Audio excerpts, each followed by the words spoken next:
So I want to spend just a few minutes to talk about the proposal because I feel that in previous semesters, students have missed a key point that I've tried to make about the proposal. And it seems like they've gotten a little confused because you're submitting the proposal and the instruction set at the same time. And even though I've kind of explained the process, it seems like this part has gotten lost in translation. So this video is pretty much going to cover the purpose of the proposal for the sake of this assignment, and then what that means as you're crafting your proposal. So in chapter 16, they talk about the different types of proposals. This proposal is to offer a deliverable, goods or services. So your proposal is going to be the first step. You're basically going to be soliciting the the request to create an instruction set.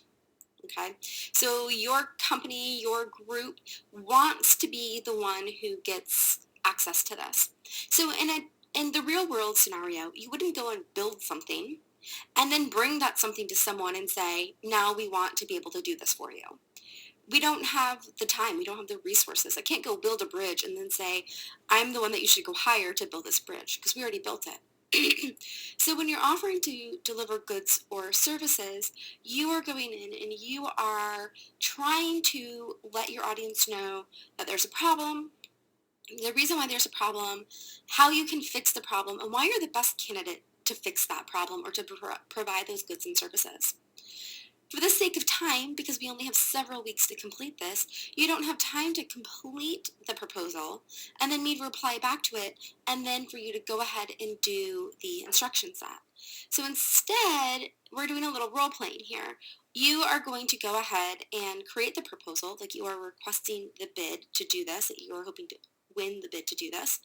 And then on the flip side, you'll be creating the instruction set as if you had won the proposal and you were granted the rights to do your proposal, your instruction set.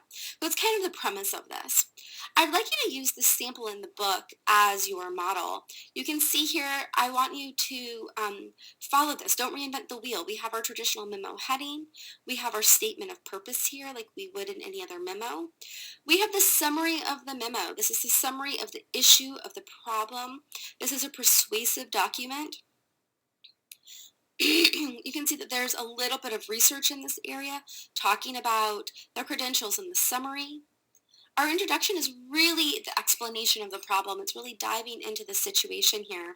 You can see that there's some more research that's being presented. There are the proposed tasks of what you're going to do in order to create the instruction set, to problem solve, to even figure out your own drafting and planning. So you have your proposed tasks. And as we keep scrolling down, our proposed tasks also talk about what you're going to do and why you're going to do it. And then we're going to keep scrolling down and we'll see that our schedule aligns with the tasks that we're outlining, as well as when we expect to have these steps done. And then we'll have, you won't have a budget, so you're not going to have to worry about that. However, if your instruction set is going to require folks to potentially have a certain set of items, maybe you can do an itemized list here. And then there's an experience section. Each person in your group should list the experiences that they bring to the group and to the project.